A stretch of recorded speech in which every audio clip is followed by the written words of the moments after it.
Peugeot has taken 20 years to come up with a successor to the 205 GTI, the car many consider the greatest hot hatch of all time. And here it is, the 208 GTI. Now at first glance this car doesn't look much different to a regular 208. Look a bit closer though and you'll spot the red Go Faster stripe under the grille, 17-inch alloys inside bigger wheel arches, and the GTI badge on the C-pillar, a deliberate nod to the 205. Can it live up to the legend? Let's find out. The 208 GTI costs around £19,000, the same as a Renault Sport Clio, but £2,000 more than Ford's new Fiesta ST. Its 1.6 litre turbo engine comes from the Mini Cooper S, but is tuned to produce 197 brake horsepower. That's enough for 0 to 62 in 6.8 seconds. I actually used to own a 205 GTI and I've got fond memories of driving it down country roads like this, and less fond memories of losing the back end in a corner and ending up in a field full of sheep.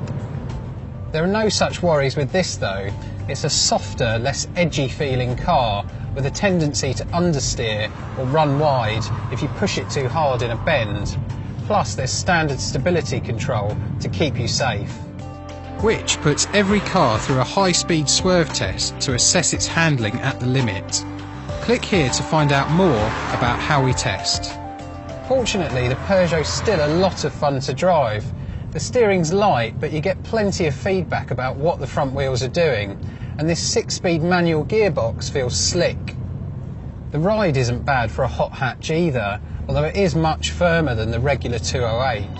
Claimed fuel economy is 47.9 miles per gallon, but other 208s fell well short of the claims when we put them through our own, more realistic tests. Read our Peugeot 208 full review to learn more. There's no shortage of 80s red stripes inside the GTI either. They're on the door handles, the steering wheel, even on the seat belts. But this tablet-style touchscreen is bang up to date, and it includes a built-in DAB radio. It's not the most intuitive system to use though, and you don't get a CD player. We love the standard leather sport seats, but the tiny steering wheel divides opinion. Some love its go-kart feel, but others find it hard to see the instruments over the top. Definitely a case of try before you buy. Let's not forget the hatch in hot hatch though. This is a practical car with room for 2 adults in the back and boot space on par with rivals like the Fiesta. As for the hot, the Peugeot certainly feels quick, but you don't need to rev it hard like the old 205. There's plenty of mid-range turbocharged punch, and that's the kind of performance you can use all the time. It's just a shame it doesn't sound a bit more inspiring though, despite that twin exhaust pipe. Peugeot reliability is another more serious concern. Click here to read the results of the Which Car survey, the largest in the UK. After a series of disappointing Peugeot GTIs, the 208 finally feels like a car that's worthy of the badge. I've really enjoyed driving it. Yes, on the right road the 205 is still more fun, but I'd rather live with the 208 day to day. Besides, it's hardly a fair fight anyway.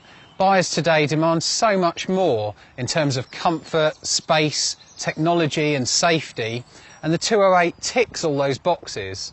Retro red stripes or not, it's a thoroughly modern hot hatch, but I can't see it ever becoming an icon.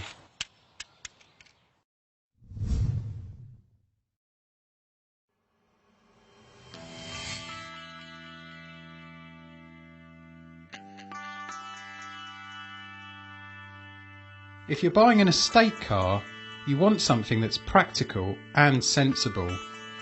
So you go for a diesel engine, right? Not according to Toyota. The company that brought you the Prius has put that same hybrid technology into an estate, the Auris Touring Sports. This isn't the first hybrid estate car, but it is the first in the medium class, and that puts it up against some strong rivals, cars like the Ford Focus, Kia Ceed and Volkswagen Golf. Prices for the Touring Sports are competitive, starting at £15,500 for the 1.3 petrol. The hybrid costs from £21,000, about £1,100 more than the equivalent Auris hatchback. But hang on a minute, Toyota also sells a diesel version of this car. So how does the hybrid stack up? I'm not sure what the sports in its name refers to, but like the Prius, or in fact any Toyota, the Auris is very easy to drive. Its steering is light, the gearbox is automatic, and all the controls are within easy reach. At low speeds you can cruise silently along using battery power only. It's a strangely calming experience, even if you're just crawling in a traffic jam. Hit the open road and the batteries take a back seat, providing a welcome boost for the 1.8 litre petrol engine when needed. In fact, the instant torque or pulling power of the electric motor makes the Auris hybrid feel a bit like, well, like a diesel. But if the hybrid's at its best at low speeds and around town, it's worst on the motorway, where this CVT gearbox holds the engine at constant revs if you come up to a long hill or if you accelerate. Just listen to this. It's quite a drony noise, not very pleasant at all. Hybrid fuel economy suffers on the motorway too. We'll come back to that in a minute. With the battery pack under the rear seat, there's a claimed 530 litres in here. That's about halfway between the Focus and Golf. And you can triple that space by folding the back seats down with these levers. Easy. Which measures every car's boot space in our lab. Click the link to find out more about how we test. So coming back to hybrid versus diesel, we already know that hybrids are best around town, and while we haven't fully tested this Auris yet, the Prius managed more than 100 miles per gallon in the urban part of our fuel economy test. No diesel can match that. The hybrid also makes most sense as a company car. Its super low CO2 emissions mean you'll pay just 10% tax compared to 16% for the diesel. But if you're a sales rep who spends your life in the fast lane, the 1.4 diesel is more refined and will probably be more efficient. Plus the diesel's about £1,500 cheaper in the first place. You'll also need the diesel if you want to tow a caravan. Hybrids simply aren't designed to tow. Whichever Auris you choose, you'll benefit from Toyota reliability, which was rated excellent in the latest Which Car survey. So, hybrid or diesel? You pays your money and takes your choice. But is the Auris better than a Focus or Golf? Well, not to drive, certainly, but it is better value and comes with a much longer warranty, so it looks like a pretty safe bet. So there we have it, the Toyota Auris Touring Sports, a very practical and sensible car.